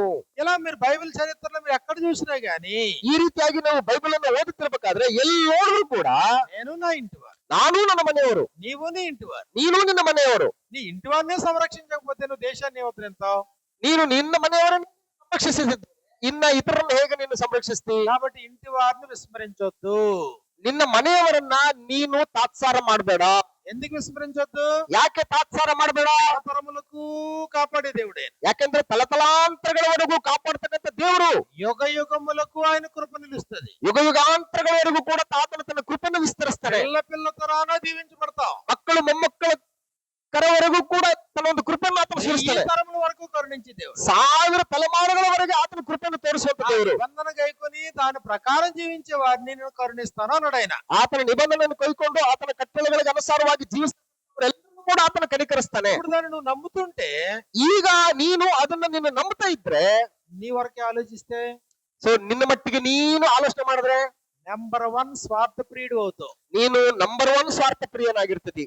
నువ్వు మేలు పొందావు కదా, ನಿನ್ ಮೇಲನ್ನು ಹೊಂದುತ್ತೀಯಾ, నీకు మంచి జరిగింది కదా, ನಿನ್ನ ಒಳ್ಳೇದಾಯ್ತಲ್ವ, ನಿನಗೆ రక్షించబడ్డావు కదా, ನೀನ್ ರಕ್ಷಿಸಲ್ಪಟ್ಟಿದ್ದಿ, నిజమైన దేవుడిని తెలుసుకున్నావు కదా, ನಿಜವಾದ ದೇವರನ್ನು ನೀನು ತಿಳ್ಕೊಂಡಿದ್ಯಲ್ವಾ, నిజమైన సంఘం ఏదో తెలుసుకున్నావు కదా, ನಿಜವಾದ ಸಭೆ ಯಾವುದೆಂಬುದನ್ನು ಗೊತ್ತು ಮಾಡ್ಕೊಂಡಿದ್ಯಲ್ವಾ, దేవుని సంకల్పం తెలుసుకున్నావు కదా, ದೇವರ ಸಂಕಲ್ಪ ಏನೆಂಬುದನ್ನು ನೀವು ಅರ್ಥಕೊಂಡಿದ್ಯಲ್ವಾ, ఏది అబద్ధమో ఏది నిజమో అర్థమైంది కదా. ಯಾವ್ದು ಸುಳ್ಳು ಯಾವ್ದು ಸತ್ಯ ನಿನಗೆ ಅರ್ಥ ಆಯ್ತಲ್ವಾ. మరి అర్థమైన తర్వాత నువ్వు నిర్లక్ష్యం చేసి నోరు మూసి కూర్చుంటావు? ಗೊತ್ತಾದ ಮೇಲೆ ಯಾಕೆ ನೀನು ನಿರ್ಲಕ್ಷ್ಯ ಮಾಡಿ ನೀನು ಸುಮ್ಮನೆ ಕೂತ್ಕೊಳ್ತೀಯಾ? ప్రతి వ్యక్తికి ఇన్ఫ్లుయెన్స్ ఉంటుంది. ಪ್ರತಿಯೊಬ್ಬ ವ್ಯಕ್ತಿಯೂ ಕೂಡ ನೀನು ಇನ್ಫ್ಲೂಯೆನ್ಸ್. ఇప్పుడు ఈయన కాసేపు సునీల్ గారు అనుకోండి, ಈಗ ಸ್ವಲ್ಪ ಸಮಯದ ಮಟ್ಟಿಗೆ ಈತನನ್ನ ಸುನಿಲ್ ಅಂತ ಅನ್ಕೊಳ್ಳಿ. ఈయన సునీల్, ಆತನ ಸುನಿಲ್, ఈయన సత్యాన్ని గ్రహించాడు. ಆತನ ಸತ್ಯವನ್ನ ಗ್ರಹಿಸಿಕೊಂಡಿದ್ದಾನೆ. గ్రహించిన తర్వాత ಗ್ರಹಿಸಿದ ಮೇಲೆ ఇదిగో ఇప్పుడు ఈయన సర్కిల్లో ಆತನ ಒಂದು ಸರಿಹದ್ದಿನಲ್ಲಿ మొట్టమొదటి సర్కిల్లో ಮೊಟ್ಟ ಮೊದಲನೇ ಸರ್ಕಲ್ ನಲ್ಲಿ ఆయన కుటుంబం. ಆತನ ಕುಟುಂಬ ಇದೆ. తర్వాత సర్కిల్లో ನಂತರದ ವೃತ್ತದಲ್ಲಿ ಸರ್ಕಲ್ ಅಲ್ಲಿ బంధువులు, స్నేహితులు. ಬಂಧುಗಳು ಮತ್ತು ಸ್ನೇಹಿತರಿದ್ದಾರೆ. బంధువులు, స్నేహితులు. ಬಂಧುಗಳು ಮತ್ತು ಸ್ನೇಹಿತರು. తర్వాత సర్కిల్లో ನಂತರದ వృತ್ತದಲ್ಲಿ ఇంకా దూరస్తులు అందరూ ఉంటారు. దూరస్తులు, బయటోళ్ళు, స్నేహితులు, ಹೊರಗಿನವರು, ದೂರಸ್ಥರು ಎಲ್ಲರೂ ಕೂಡ ಬರ್ತಾರೆ. ఇప్పుడు ఫస్ట్ పర్సన్. ಈಗ ಮೊದಲನೇ ವ್ಯಕ್ತಿ. అసలు నీకు సంకల్పం అర్థమైందా? సంకల్పం నీకు అర్థమైందా? ದೇವರ ಸಂಕಲ್ಪ ನಿನಗೆ ಅರ್ಥ ಆಯ್ತಾ? దేవుడు నీకు అర్థమయ్యాడా? ದೇವ್ರು ನಿನಗೆ ಅರ್ಥ ಆದ್ನಾ? దేవుడు ఒక బొమ్మ కాదనే సంగతి నీకు అర్థమైందా? ದೇವರು ಒಂದು ಗೊಂಬೆ ಅಲ್ಲ ಅನ್ನುವಂಥದ್ದು ನಿನಗೆ ಅರ್ಥ ಆಯ್ತಾ? ఆయన గుణలక్షణాలు నీకు అర్థమయ్యాయా? ಆತನ ಗುಣಲಕ್ಷಣಗಳು ನಿನಗೆ ಅರ್ಥ ಆಯ್ತಾ? నిజమైన సంఘం ఏదో నీకు అర్థమైందా? ನಿಜವಾದ ಸಭೆ ಯಾವುದೆಂಬುದು ನಿನಗೆ ಅರ್ಥ ಆಯ್ತಾ? దాని స్వరూపం ఎలా ఉంటది నీకు అర్థమైందా? ಅದರ ಸ್ವರೂಪ ಎಂತದ್ದು ಅನ್ನುವಂಥದ್ದು ನಿನಗೆ ಅರ್ಥ ಆಯ್ತಾ? పాపము నుండి రక్షించబడ్డా నీకు అర్థమైందా? ಅಲ್ಲಿಂದ ನೀನು ರಕ್ಷಣೆ ಹೊಂದುವಂಥದ್ದು ಹೇಗೆಂಬುದು ನಿನಗೆ ಅರ್ಥ ಆಯ್ತಾ? పాప క్షమాపణ నుండి నీతివంతులుగా తీర్చబడ్డా నీకు అర్థమైందా? ಪಾಪ ಕ್ಷಮಾಪಣೆಯ ಮೂಲಕ ನೀತಿವಂತರೆಂಬುದಾಗಿ ನಿರ್ಣಯಿಸುವಂಥದ್ದು ಏನೆಂಬುದು ನಿನಗೆ ಗೊತ್ತಾಯ್ತಾ? నీకు అర్థమైతే ಇವೆಲ್ಲ ನಿನಗೆ ಅರ್ಥ ಆದ್ರೆ మొట్టమొదటి ఎవరు ప్రయోజనం పొందాలా? ಮೊಟ್ಟ ಮೊದಲನೇದಾಗಿ ನೀನು ಯಾರ ಪ್ರಯೋಜನವನ್ನು ನೀನು ಬಯಸ್ತೀಯಾ? నీ ఇంటి వారు, ನಿನ್ನ ಮನೆಯವರು. సునీల్ ఇంటి వారు, ಸುನಿಲ್ ಮತ್ತು ಸುನಿಲ್ ಕುಟುಂಬದವರು ಮನೆಯವರು. రాజేష్ ఇంటి వారు, ರಾಜೇಶ್ ಮತ್ತು ರಾಜೇಶ್ ಕುಟುಂಬದವರು. సైమన్ ఇంటి వారు, ಸೈಮನ್ ಮತ್ತು ಸೈಮನ್ ಕುಟುಂಬದವರು. మణికుమార్ ఇంటి వారు. ಮಣಿಕುಮಾರ್ ಮತ್ತು ಮಣಿಕುಮಾರ್ ಅವರ ಮನೆಯವರು. ఈ కాన్సెప్ట్ ముఖ్యం. ಈ ಒಂದು ಕಾನ್ಸೆಪ್ಟ್ ಮುಖ್ಯ. ఎందుకు? ಯಾಕೆ? 1000 తరాలు కాపాడుతాను. 1000 ತಲೆಮಾರುಗಳವರೆಗೆ ಆತನು ಕಾಪಾಡ್ತಾನೆ. నన్ను ప్రేమించి నా ఆజ్ఞలు గైకున్న వారిని 1000 తరములు దీవించేవాడు అంటున్నాడు. ನನ್ನ ನಿಬಂಧನೆಯನ್ನು ಅನುಸರಿಸಿ ನನ್ನ ಆಜ್ಞೆಗಳನ್ನು ಕೈಕೊಳ್ಳುವಂತವರನ್ನು 1000 ತಲೆಮಾರುಗಳವರೆಗೂ ಕೂಡ ನಾನು ಸಂರಕ್ಷಿಸ್ತೀನಿ. నేను నమ్ముతున్నానది. ನಾನು ಅದನ್ನ ನಂಬ್ತಾ ಇದ್ದೀನಿ. నేను కళ్ళతో చూడనంత మాత్రాన నా కింద జనరేషన్స్ ఉండవు అనుకోవట్లేదు నేను. ಸೊ ನಾನು ಕಣ್ಣಿನಿಂದ ನೋಡ್ಲಿಲ್ಲ ಅಂದ ಮಾತ್ರಕ್ಕೆ ಆತನ ಒಂದು ವಾಗ್ದಾನಗಳನ್ನ ನಾನು ನಂಬುತ್ತಾ ಇಲ್ಲ ಅನ್ನುವಂಥದ್ದಲ್ಲ. ప్రస్తుతం నా కుటుంబ సభ్యులు నాతో పాటు 5. ಸೊ ಪ್ರಸ್ತುತ ನನ್ನೊಟ್ಟಿಗೆ ನನ್ನ ಕುಟುಂಬದವರು 5 ಜನ. అక్కడతోనే స్టాప్ అయిపోతాను అనుకోవట్లేదు నేను. ನಾನು ಅಲ್ಲಿಗೆ ನಿಂತ್ಕೊಂಡ್ಬಿಡ್ಬೇಕು ಅಂತೇಳಿ ನಾನು ಅಂದ್ಕೊಳ್ತಾ ಇಲ್ಲ. దేవుడు కృప చూపిస్తే 5 20 మంది అవుతారు. ದೇವ್ರ ಕೃಪೆ ತೋರಿಸಿದ್ರೆ 5 ರಿಂದ 20 ಜನ ಆಗ್ತಾರೆ. ఆ 20 మంది 50 మంది అవుతారు, 100 మంది అవుతారు, 200 మంది అవుతారు. ಆ 20 ಜನ 50 ಜನ ಆಗ್ತಾರೆ, 100 ಜನ ಆಗ್ತಾರೆ, 500 ಜನ ಆಗ್ತಾರೆ. వేవేలకు తల్లిదండ్రులుగానే ఉంటావు. సో ಸಾವಿರಾರು ಜನಗಳಿಗೆ ನೀನು ತಂದೆ ತಾಯಿಯಾಗಿರ್ತಿದಿ ನೀನು. అయితే గ్రంథం మనకి ఏం సెలవు ఇచ్చింది? ಗ್ರಂಥ ನಮಗೇನು ಕರೆ ಕೊಟ್ಟಿದೆ ಅಂತಂದ್ರೆ 1000 తరములు కరుణించే దేవుడు, 1000 ತಲೆಮಾರುಗಳವರೆಗೆ ದಯೆಯನ್ನು ತೋರಿಸುವಂತ పిల్ల తరాన దీవెనకరంగా జీవింపజేసే దేవుడు, ಮಕ್ಕಳು ಮೊಮ್ಮಕ್ಕಳ ಕಾಲದವರೆಗೂ ಕೂಡ ಆಶೀರ್ವದಿಸುವಂತ ದೇವರಾತನು. భక్తి నీతో అంతరించిపోకూడదు. ಭಕ್ತಿ ನಿನ್ನ ತಲೆಮಾರಿಗೆ ಅದು ಕೊನೆಗೊಳ್ಳಬಾರದು. విశ్వాసం నీతో అంతరించిపోకూడదు. ನಂಬಿಕೆ ಅನ್ನುವಂಥದ್ದು ನಿನ್ನಲ್ಲಿಗೆ ಅದು ಕೊನೆ ಆಗ್ಬಾರ್ದು. నీతో ఆగిపోకూడదు. ನಿನ್ನಲ್ಲಿಗೆ ಅದು ಕೊನೆ ಆಗ್ಬಾರ್ದು. అబ్రహాముతో ಅಬ್ರಹಾಮನೊಟ್ಟಿಗೆ అన్నగారు కుమారుడు లోతు బయలుదేరి వచ్చాడు. ಅಬ್ರಹಾಮನ ಅಣ್ಣನ ಮಗ ಅಬ್ರಹಾಮನೊಟ್ಟಿಗೆ ಹೊರಟು ಬಂದ. దేవుడు అబ్రహామును పిలుచుకున్నాడు. ದೇವರು ಅಬ್ರಹಾಮನ ಕರೆದುಕೊಂಡ. ఆ కూడా లోతున్నాడు. ಅಬ್ರಹಾಮನೊಟ್ಟಿಗೆ ಲೋಟನು ಕೂಡ ಇದ್ದಾನೆ. లోతు కూడా అబ్రహాంతో వచ్చాడు. ಲೋಟನು ಕೂಡ ಅಬ್ರಹಾಮನೊಟ್ಟಿಗೆ ಬಂದಿದ್ದಾನೆ. అబ్రహాంతో కలిసి పెరిగాడు, జీవించాడు. ಅಬ್ರಹಾಮನೊಟ್ಟಿಗೆ ಸೇರಿ ಬೆಳೆದಿದ್ದಾನೆ ಮತ್ತು ಜೀವಿಸಿದ್ದಾನೆ. అబ్రహాం విశ్వాసి. ಈಗ ಅಬ್ರಹಾಮನು ನಂಬಿಗಸ್ತನು. అబ్రహాంకి ఇంకా పిల్లలు లేరు. ಅಬ್ರಹಾಮನಿಗೆ ಇನ್ನೂ ಮಕ್ಕಳಿಲ್ಲ. కానీ ఇప్పుడు అబ్రహాం యొక్క విశ్వాసం లోతులో కూడా మనకు కనబడుతుంది. ಆದ್ರೆ ಅಬ್ರಹಾಮನಲ್ಲಿರುವಂತಹ ನಂಬಿಕೆಯೂ ಕೂಡ ಲೋಟನಲ್ಲಿ ಕಂಡು ಬರ್ತಾ ಇದೆ. తాత్కాలికంగా ఆస్తుల వలన వారి మధ్యన తగాదా ఏర్పడినా, ತಾತ್ಕಾಲಿಕವಾಗಿ ಆಸ್ತಿಗಳಿಂದಾಗಿ ಅವರು ವಿಭಾಗಿಸಲ್ಪಟ್ಟರೂ ಕೂಡ ఆయన గొర్రెల కాపర్లకి ఈయన గొర్రెల కాపర్లకి మధ్యలో గొడవలు ఏర్పడినా, ಆತನ ದನ ಕುರಿಗಳನ್ನ ಕಾಯುವಂತವರಿಗೂ ಅಬ್ರಹಾಮನ ದನ ಕುರಿಗಳನ್ನ ಕಾಯುವಂತವರಿಗೂ ಜಗಳ ಬಂದ್ರೂ ಕೂಡ లోతేమో సొదొమ గొమొర్రా ప్రాంతాన్ని ఎంచుకున్నాడు. ಲೋಟನೇನೋ ಸೊದೊಮ ಗೊಮೊರ ಪಟ್ಟಣದ ಪ್ರಾಂತ್ಯವನ್ನ ಆರಿಸಿಕೊಂಡ. ఆ పట్టణం అంతా కూడా బహుగా చెడిపోయిన పట్టణం అది. ಆ ಪಟ್ಟಣ ಬಹು ಕೆಟ್ಟದಾಗಿ ಕೆಟ್ಟೋಗಿರ್ತಕ್ಕಂಥ ಒಂದು ಪಟ್ಟಣ. కానీ అలాంటి ప్రాంతంలో లోతు చెడిపోయాడా? ಅಂತಹ ಒಂದು ಕೆಟ್ಟ ಪಟ್ಟಣದಲ್ಲಿ ಲೋಟನು ಕೂಡ ಕೆಟ್ಟೋಗಿದಾನ. లోతు భక్తిహీనుడయ్యాడా? ಲೋಟನು ಆ ಕೆಟ್ಟ ಪಟ್ಟಣದಲ್ಲಿ ಭಕ್ತಿಹೀನನಾಗ್ಬಿಟ್ನ. లోతు దుర్మార్గుడయ్యాడా? ಲೋಟನು ದುರ್ಮಾರ್ಗಿ ಆಗ್ಬಿಟ್ನ. అలాంటి ప్రాంతంలో కూడా లోతు భక్తి కలిగి జీవించాడు. ಅಂತಹ ಒಂದು ಕೆಟ್ಟ ಪ್ರಾಂತದಲ್ಲಿಯೂ ಕೂಡ ಲೋಟನು ಭಕ್ತಿವಂತನಾಗಿಯೇ ಜೀವಿಸಿದನು. తనతో పాటు తన కుటుంబాన్ని కూడా అలాగే పెంచుకుని వచ్చాడు. ತನ್ನೊಟ್ಟಿಗೆ ತನ್ನ ಕುಟುಂಬದವರನ್ನು ಕೂಡ ಹಾಗೇ ಆತನು ಕಾಪಾಡಿಕೊಂಡು ಮುಂದುವರಿಸಿಕೊಂಡು ಹೋದ. కాబట్టి దేవుడు ఇప్పుడు సొదొమ గొమొర్రా పట్టణాలను నాశనం చేయాలనుకున్నప్పుడు ಆದ್ರಿಂದ ದೇವರು ಈಗ ಸೊದೋಮ್ ಗೊಮೋರದ ಪಟ್ಟಣವನ್ನ ನಾಶ ಮಾಡಬೇಕು ಅಂತ ಇದ್ದಿದ್ದಾಗ ఆ పట్టణంలో నుంచి ఎవరిని కాపాడాలనుకున్నాడు ఆయన? ಆ ಪಟ್ಟಣದಲ್ಲಿರ್ತಕ್ಕಂಥ ಜನರನ್ನು ಕಾಪಾಡಬೇಕಂತೇಳಿ ಆತನ ಮುಂದಾದ. ఆదికాండం 19వ అధ్యాయం మనం చూస్తే ಆದಿಕಾಂಡ ಪುಸ್ತಕ 19ನೇ ಅಧ್ಯಾಯವನ್ನ ನಾವು ನೋಡಿದ್ರೆ ఆ ప్రాంతం నుండి లోతు కుటుంబాన్ని కాపాడాలనుకున్నాడు ఆయన. ಆ ಪ್ರಾಂತದಿಂದ ಲೋಟನನ್ನು ಲೋಟನ ಕುಟುಂಬದವರನ್ನು ದೇವರು ಕಾಪಾಡಬೇಕಂತೇಳಿ ಮುಂದಾದ. ఆదికాండము 19వ అధ్యాయము 16వ వచనంలో మనకి ఇలా వ్రాయబడింది. ಆದಿಕಾಂಡ ಪುಸ್ತಕ 19ನೇ ಅಧ್ಯಾಯ 16ನೇ ವಚನದಿಂದ ನಮಗೆ ಈ ರೀತಿಯಾಗಿ ಬರೆಯಲ್ಪಟ್ಟಿದೆ. అతడు తడవ చేసెను, అతడు అతని మీద యెహోవా కనికరపడటం వలన ఆ మనుషులు అతని చేతిని అతని భార్య చేతిని అతని ఇద్దరు కుమార్తెల చేతులను పట్టుకుని వెలుపలకు తీసుకుని వచ్చి ఆ ఊరి బయట నుంచిరి. ಅವನು ತಡಮಾಡಲು ಯೆಹೋವನು ಅವನನ್ನು ಕನಿಕರಿಸಿದ್ದರಿಂದ ಆ ಮನುಷ್ಯರು ಅವನನ್ನು ಅವನ ಹೆಂಡತಿ ಮಕ್ಕಳನ್ನು ಕೈ ಹಿಡಿದು ಹೊರಗೆ ತಂದು ಊರಾಚೆಗೆ ಬಿಟ್ಟರು. కాబట్టి ఇక్కడ లోతు అనుకుంటే కేవలం లోతు మాత్రమే కాదు, ಇಲ್ಲಿ ಲೋಟನು ಅಂತ ಹೇಳಿದ್ರೆ ಲೋಟನು ಮಾತ್ರ ಅಲ್ಲ, లోతు భార్య, లోతు ఇద్దరు కుమార్తెలు. ಲೋಟನು ಲೋಟನ ಹೆಂಡತಿ ಲೋಟನ ಇಬ್ಬರು ಮಕ್ಕಳು ಕೂಡ. 17వ వచనంలో 15ನೇ ವಚನದಲ್ಲಿ ఆ దూతలు వారిని వెలుపలికి తీసుకుని వచ్చిన తరువాత ఆయన నీ ప్రాణమును దక్కించుకున్నట్లు పారిపోమును, వెనకకు చూడకుము, ఈ మైదానములు ఎక్కడనూ నిలువక నీవు నశించిపోకుండా పర్వతమునకు పొమ్మని సెలవీయగా. ಆ ದೂತರು ಲೋಟನಿಗೆ, ನೀನೆದ್ದು ಇಲ್ಲಿರುವ ನಿನ್ನ ಹೆಂಡತಿಯನ್ನು ನಿನ್ನ ಇಬ್ಬರು ಹೆಣ್ಣು ಮಕ್ಕಳನ್ನು ಬೇಗ ಕರ್ಕೊಂಡು ಹೋಗು, ಊರಿಗೆ ಉಂಟಾಗುವ ದಂಡನೆಯಿಂದ ನಿನಗೂ ನಾಶ ಉಂಟಾದೀತು ಎಂದು ಹೇಳಿ ತ್ವರೆಪಡಿಸಿದರು. కాబట్టి రక్షించాడు. ಇಲ್ಲಿ ರಕ್ಷಿಸಿದನೆ. పేతురు రాసినటువంటి 2వ పత్రికలో మనం చూసినప్పుడు ಪೇತ್ರನು ಬರೆದ 2ನೇ ಪತ್ರಿಕೆಯಲ್ಲಿ ನಾವು ನೋಡಿದ್ರೆ 6వ వచనం నుండి మనకి ఇలా వ్రాయబడింది. 6ನೇ ವಚನದಿಂದ ನಮಗೆ ಈ ರೀತಿಯಾಗಿ ಬರೆಯಲ್ಪಟ್ಟಿದೆ. 2వ పేతురు 2వ అధ్యాయం 6వ వచనంలో ಪೇತ್ರನು ಬರೆದ 2ನೇ ಪತ್ರಿಕೆ 2ನೇ ಅಧ್ಯಾಯ 6ನೇ ವಚನದಲ್ಲಿ, మరియు ఆయన సొదొమ గొమొర్రాలను పట్టణములను భస్మము చేసి ಆತನು ಸೊದೋಮ್ ಗೊಮೋರ ಪಟ್ಟಣಗಳನ್ನು ಸುಟ್ಟು ಬೂದಿ ಮಾಡಿ ముందుకు భక్తిహీనులైన వారికి దృష్టాంతముగా వాటి ఉంచుటకే నాశనం విధించి ಮುಂದೆ ಭಕ್ತಿಹೀನರಾಗಿ ಬದುಕುವವರ ಗತಿ ಇಂಥದ್ದೆಂದು ಸೂಚಿಸುವುದಕ್ಕಾಗಿ మార్గుల కామ్యకారక్తమైన నడవడి చేత బహుబాధపడిన నీతిమంతుడగు లోతును తప్పించిన నీతిమంతుడగు లోటు అండర్లైన్ చేయండి. ಅವುಗಳಿಗೆ ನಾಶನ ವಿಧಿಸಿದನು. ಆದರೆ ಆ ಅಧರ್ಮಿಗಳ ನಾಚಿಕೆಗೆಟ್ಟ ನಡತೆಗೆ ವೇದನೆಗೊಂಡಿದ್ದ ನೀತಿವಂತನಾದ ಲೋಟನನ್ನು ತಪ್ಪಿಸಿದನು. ಈ ನೀತಿವಂತನಾದಂತ ಲೋಟನು ಅನ್ನುವಂಥದ್ದನ್ನ ಅಂಡರ್ಲೈನ್ ಮಾಡ್ಕೊಳ್ಳಿ. ఎక్కడి నుంచి వచ్చింది ఈయనకి ఈ నీతి? ಅಂದ್ರೆ ಎಲ್ಲಿಂದ ಬಂತು ಈ ಲೋಟನಿಗೆ ಈ ನೀತಿ? లోతుకు కలిగిన ఈ నీతి ఎక్కడి నుంచి వచ్చింది? ಲೋಟನಿಗೆ ಉಂಟಾದಂತ ಈ ನೀತಿ ಬಂದದ್ದಾದ್ರೂ ಎಲ್ಲಿಂದ? పూర్వీకులతో లేడు అతను. ಆತನು ಪೂರ್ವಿಕರೊಟ್ಟಿಗೆ ಇಲ್ಲ. ಆತನು అబ్రాహాముతో వచ్చేసాడు బయటికి. ಆತನು ಅಬ್ರಾಹ್ಮನೊಟ್ಟಿಗೆ ಪೂರ್ವಿಕರನ್ನ ಬಿಟ್ಟು ಬಂದ್ಬಿಟ್ಟ. నీ యొక్క భక్తి యొక్క ఇన్ఫ్లుయెన్స్ ఇతరుల మీద పడుతుందా? ಅಂದ್ರೆ ನಿನ್ನಲ್ಲಿರುವಂತಹ ಭಕ್ತಿಯ ಒಂದು ಇನ್ಫ್ಲೂಯೆನ್ಸ್ ಇತರರೆಡೆಗೆ ಅದು ಬೀರ್ತಾ ಇದೆಯಾ? నీ విశ్వాసం యొక్క ఇన్ఫ్లుయెన్స్ నీ కుటుంబాన్ని ప్రభావితం చేస్తుందా? ನಿನ್ನಲ್ಲಿರುವಂತಹ ನಂಬಿಕೆ ನಿನ್ನ ಕುಟುಂಬ ಸದಸ್ಯರುಗಳ ಮೇಲೆ ಆ ಇನ್ಫ್ಲೂಯೆನ್ಸ್ ಅನ್ನ ಬೀರ್ತಾ ಇದೆಯಾ? నువ్వు అనుసరించేటువంటి దైవికమైనటువంటి వ్యక్తిత్వం నీ చుట్టూ ఉన్న కుటుంబంపై ప్రభావం చూపిస్తుందా? ನೀನು ಅನುಭವಿಸುತ್ತಿರುವಂತಹ ದೈವಿಕವಾದಂತಹ ಒಂದು ಭಕ್ತಿ ನಿನ್ನ ಸುತ್ತಮುತ್ತಲಿರ್ತಕ್ಕಂತಹ ನಿನ್ನ ಬಂಧುಗಳಿಗೆ ಅದು ಪ್ರಭಾವವನ್ನು ಬೀರ್ತಾ ಇದೆಯಾ? పరిశుద్ధాత్ముడు లోతును గురించి ఏం రాయించాడు? ಪರಿಶುದ್ಧಾತ್ಮನು ಲೋಟನನ್ನು ಕುರಿತು ಏನಂತ ಬರೆಸಿದ್ದಾನೆ?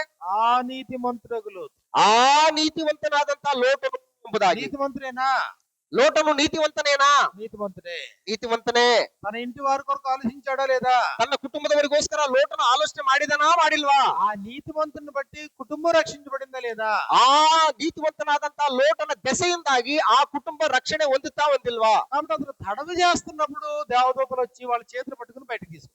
ಲೋಟನು ತಡ ಮಾಡ್ತಿರ್ತಕ್ಕಂಥ ಸಂದರ್ಭದಲ್ಲಿ ದೇವದೂತನು ಬಂದು ಕೈ ಹಿಡಿದು ಅವರನ್ನ ಹೊರಗಡೆ ಕಳಿಸ್ತಾನೆ. అగ్ని గంధకములతో పట్టణాన్ని నాశనం చేసి. ಅಗ್ನಿ ಗಂಧಕಗಳ ಮೂಲಕ ಆ ಪಟ್ಟಣವನ್ನ ದೇವರು ನಾಶ ಮಾಡಿದ್ದಾನೆ.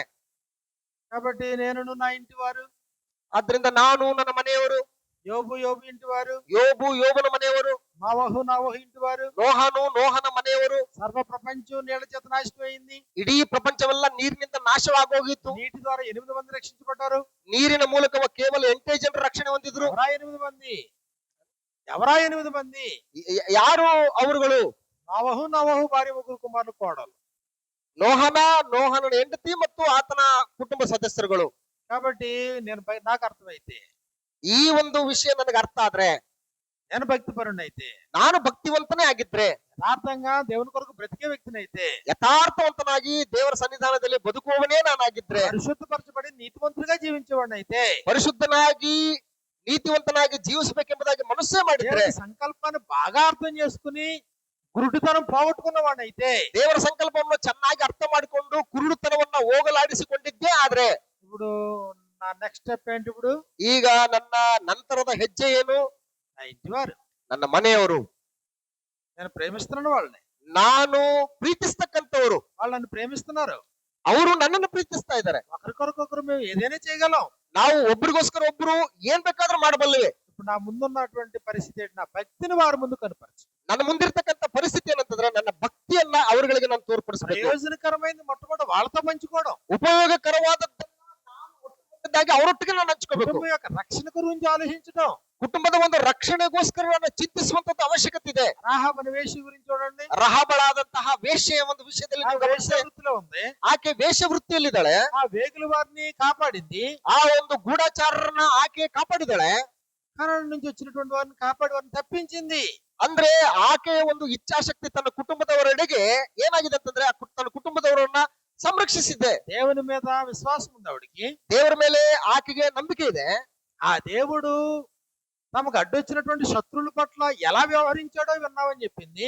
ದೇವರು ತನಗೆ ಅಡ್ಡ ಬಂದಂತಹ ಶತ್ರುಗಳ ವಿಷಯದಲ್ಲಿ ಯಾವ ರೀತಿಯಾಗಿ ಆತನು ನಡ್ಕೊಂಡಿದ್ದನು ಎಂಬುವಂತದ್ರ ಬಗ್ಗೆ ತಿಳುವಳಿಕೆ ಇದೆ. అప్పుడు మా గుండెలు కరిగిపోయాయి అన్నది. ಅವುಗಳನ್ನ ನೋಡಿ ನಮ್ಮ ಎದೆ ಒಡೆದು ಹೋಯ್ತು ಅಂತ ಹೇಳ್ತಾ ಇದ್ದಾರೆ. యెహోషువ గ్రంథంలో మనం చూసినప్పుడు, ಯೆಹೋಶುವನ ಗ್ರಂಥದಲ್ಲಿ ನಾವು ನೋಡಿದ್ರೆ, యెహోషువ గ్రంథంలో మనకి ఈ ప్రకారంగా మనకు రాయబడింది. ಯೆಹೋಶುವನ ಗ್ರಂಥದಲ್ಲಿ ನಮಗೆ ಈ ರೀತಿಯಾಗಿ ಬರೆಯಲ್ಪಟ್ಟಿದೆ.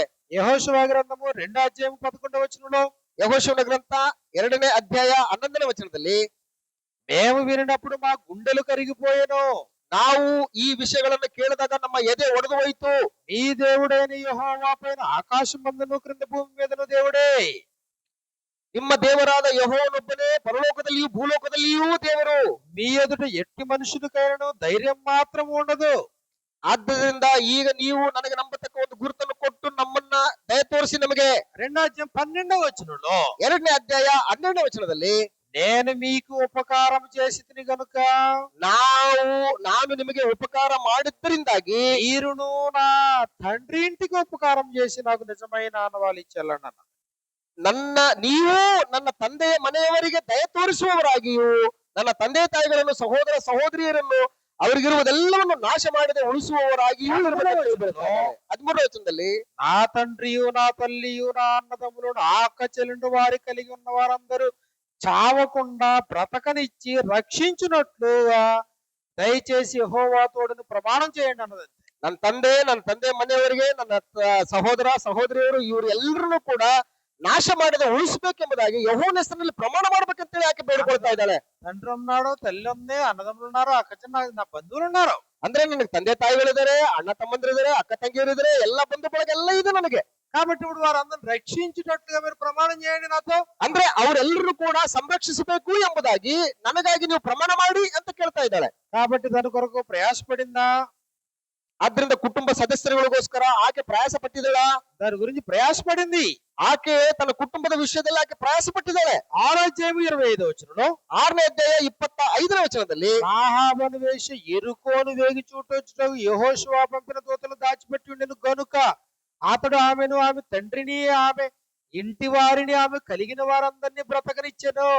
ಸೂಳೆಯಾದ ರಾಹಬಳು ಯೆರಿಕೋ ಪಟ್ಟಣವನ್ನು ಸಂಚರಿಸಿ ನೋಡುವುದಕ್ಕೆ ಬಂದಿದ್ದ ಯೆಹೋಶುವನ ದೂತರನ್ನು ಅಡಗಿಸಿಟ್ಟಿದ್ದರಿಂದ ಅವಳನ್ನು ಅವಳ ತಂದೆಯ ಮನೆಯವರನ್ನು ಅವಳಿಗಿರುವುದೆಲ್ಲವನ್ನು ಉಳಿಸಿದನು. ఇంటి వారి రక్షణ కొరకు పనికొచ్చింది. ಅಂದ್ರೆ ಮನೆಯವರ ರಕ್ಷಣೆಗೋಸ್ಕರ ಆಕೆ ಮುಂದಾಗಿದ್ದಾಳೆ. వరకు మాత్రమే చూడలేదు, ತನ್ನ ಮಟ್ಟಿಗೆ ಮಾತ್ರ ತಾನು ನೋಡ್ಕೊಳ್ಳಿಲ್ಲ. ಆಕೆ దేవుని గురించి విన్నదే విశ్వసించింది. ದೇವರ ಬಗ್ಗೆ ಕೇಳುವುದನ್ನು ನಂಬಿದ್ಲು. విన్నప్పుడు మా గుండెలు కరిగిపోయినాయి అన్నది. ಕೇಳುವಾಗ ನಮ್ಮ ಎದೆ ಒಡೆದೋಯ್ತು ಅಂತ మీ ಹೇಳಿ, ముందు ఎవరో నిలబడలేరు మీ దేవుని ముందు అని చెప్పింది. ನಿಮ್ ಮುಂದೆ ನಿಮ್ ದೇವರ ಮುಂದೆ ಯಾರು ಕೂಡ ನಿಲ್ಲಕ್ಕೆ ಸಾಧ್ಯ ಇಲ್ಲ. ఇదిగో ఇప్పుడు ఆమెలో ఉన్న ఆ విశ్వాసం ಈಗ ಆಕೆ ఇంటి వారందరిని రక్షించుకుంది. ಆಕೆ ಮನೆಯವರೆಲ್ಲರೂ ಕೂಡ ರಕ್ಷಿಸಿದೆ. హెబ్రీయులకు రాసిన పత్రిక 11వ అధ్యాయంలో ಇಬ್ರಿಯರ ಬರೆದ ಪತ್ರಿಕೆ 11ನೇ ಅಧ್ಯಾಯದಲ್ಲಿ 31వ వచనంలో మనకి ఇలా రాయబడింది. 31ನೇ ವಚನದಲ್ಲಿ ನಮ್ಗೆ ಈ ರೀತಿಯಾಗಿ ಬರೆಯಲ್ಪಟ್ಟಿದೆ. 11:31లో, 11ನೇ ಅಧ್ಯಾಯ 31ನೇ ವಚನದಲ್ಲಿ విశ్వాసమును బట్టి రాహాబును వేసి వేగుల వారిని సమాధానముగా చేర్చుకున్నందున అవిధేయులతో పాటు నశింపకపోయెను. ರಹಾಬಳೆಂಬ ಸೂಳೆಯು ಗೂಢಾಚಾರರನ್ನು ಸಮಾಧಾನವಾಗಿ ಸೇರಿಸಿಕೊಂಡು ನಂಬದವರೊಂದಿಗೆ ನಾಶವಾಗಲಿಲ್ಲ. కాబట్టి ఆమె రక్షించబడింది, ಆಕೆಯೂ ರಕ್ಷಿಸಲ್ಪಟ್ಟಿದ್ದಾಳೆ. ఆమెతో పాటు ఆమె ఇంటి వారిని రక్షించింది. ಆಕೆಯೊಂದಿಗೆ ಆಕೆ ಮನೆಯವರೂ ಕೂಡ ರಕ್ಷಿಸಲ್ಪಟ್ಟಿದ್ದಾರೆ. కొర్నేలిని తీసుకోండి. కొర్నేలి ಕೊರ್ನೇಲಿಯನನ್ನು ತೆಗೆದುಕೊಳ್ಳೋಣ ಇವಾಗ. భక్తిపరుడు, ಕೊರ್ನೇಲಿಯನು ಭಕ್ತಿವಂತನು, నీతిమంతుడు, ನೀತಿವಂತನು, యథార్థంగా బ్రతుకుతున్నాడు, ಯಥಾರ್ಥವಾಗಿ ಬದುಕ್ತಾ ಇದ್ದಾನೆ. ప్రార్థనాపరుడు, ಆತನು ಪ್ರಾರ್ಥನೆಯ ಒಂದು ವೀರನು, బహుధర్మ కార్యాలు చేస్తున్నాడు. ಬಹಳಷ್ಟು ಧರ್ಮಗಳನ್ನು ಮಾಡ್ತಾ ಇದ್ದಾನೆ. అతను ఒక్కడేనా ఇంటి వారితోనా? ಆತನೊಬ್ಬನೇ ಮಾಡ್ತಾ ಇದ್ದಾನ, ಆತನ ಮನೆಯವರು ಕೂಡ ಮಾಡ್ತಾ ಇದ್ದಾರ? నీ ఇంటి వారిని మాట వినరా? ನಿನ್ನ ಮನೆಯವರು ನಿನ್ನ ಮಾತನ್ನು ಕೇಳಲ್ವಾ? నీ పిల్లల్ని మాట వినరా? ನಿನ್ನ ಮಕ್ಕಳು ನಿನ್ನ ಮಾತನ್ನು ಕೇಳಲ್ವಾ? వారి అవసరతలు తీరుస్తున్నప్పుడు నీ మాట వారు వినరా? ధిక్కరిస్తారా?